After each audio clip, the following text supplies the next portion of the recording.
Radio Absolute Rock. And it was filmed by our temporary duty guys.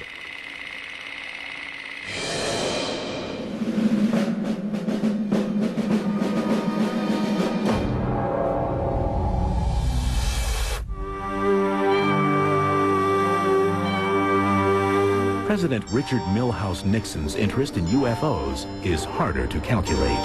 I've talked to people who claim they talked to Nixon about UFOs. He was very interested. There was a rumored story that he had a huge UFO book collection, which I was never able to substantiate. Many UFO researchers believe Nixon received specific briefings, information he may have wanted to take public.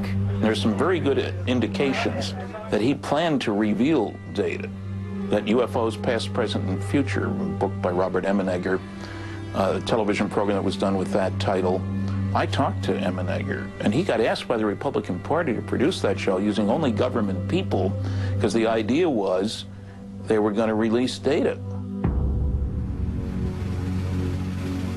Bob Emenegger was an advertising executive and television producer who happened to know an important man inside the Nixon White House. Bob Haldeman was someone I knew from UCLA Beta House, which is a fraternity. Then, as you know, he went on to be chief of staff under Nixon. In the mid-1970s, Emenegger and his partner researched military stories for their TV production at Norton Air Force Base's film archives.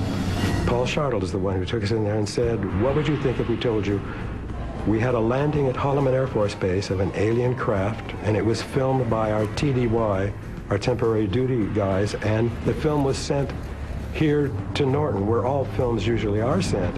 And I thought, this sounds outrageous, that, UFOs and all. He said, well, look, if you're interested, check with the Pentagon, but bury those under those other projects because it's a red flag to get into the subject of UFOs. George Weinbrenner was the commander of foreign technology. He has a private bunker down at Wright-Patterson. I went down the long hall, I could see all the little cameras, surveillance cameras, walked right up to his desk and said, I want to ask you, what about the landing of an alien craft at Holloman Air Force Base?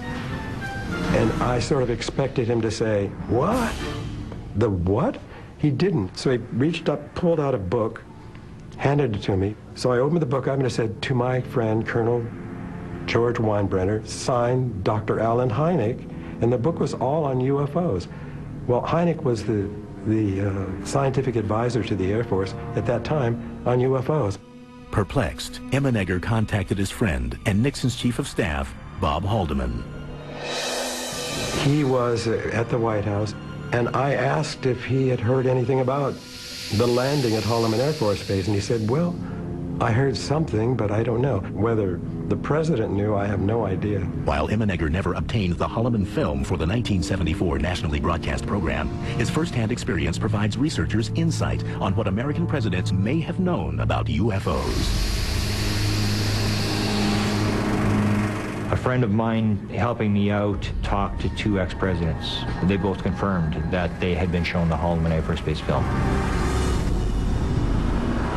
Let's look at an incident that might happen in the future, or perhaps could have happened already. The premise is that contact is made by extraterrestrial beings with representatives of the United States Air Force at Holloman Air Force Base in the deserts of New Mexico. The day is clear. It's about 5:32 a.m. at Holloman Air Force Base. Traffic light. One recon plane is on the field ready for takeoff when Sergeant Mann is given a report of an approaching unidentified craft. Yeah, Bill, no, nothing on the law. I'll repeat it again. Unidentified approaching objects on coordinate 49er, 34 degrees southwest, following to the left. Can I go northeast down with the Army helicopter? Probably a stray civilian, maybe. Keep me informed. 142, turn left. I see him over there. Check with Edwards. Make contact with him, Bill. This is Holloman Air Force Base Control Tower. Identify yourself. What's your tail number? You're encroaching on military airspace. Two military interceptors are dispatched to escort the unidentified crafts out of the area.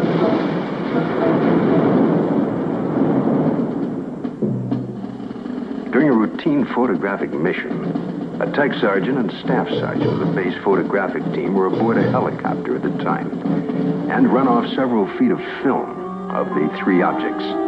one of which breaks away and begins a descent. A second high-speed camera crew on the ground runs off approximately 600 feet. The cameras continue to roll as the extraordinary vehicle comes into view. It hovers, almost silently, about 10 feet off the ground for nearly a minute and yaws like a ship at anchor, then sets down on 3 extension pads. The commander and 2 officers, along with 2 base Air Force scientists, arrive and wait apprehensively. A panel slides open on the side of the craft. Stepping forward, 1, then 2, and a third, what appear to be men dressed in tight-fitting jumpsuits. Perhaps short by our standards, with an odd blue-gray complexion, eyes set far apart, a large pronounced nose. They wear a headpiece that resembles a rope-like design. The commander and the 2 scientists step forward to greet the visitors. Arrangements are made by some sort of communication, and the group quickly retires to an inner office in the King 1 area. Left behind stand a stunned group of military personnel. Who the visitors are, where they're from, and what they want is unknown.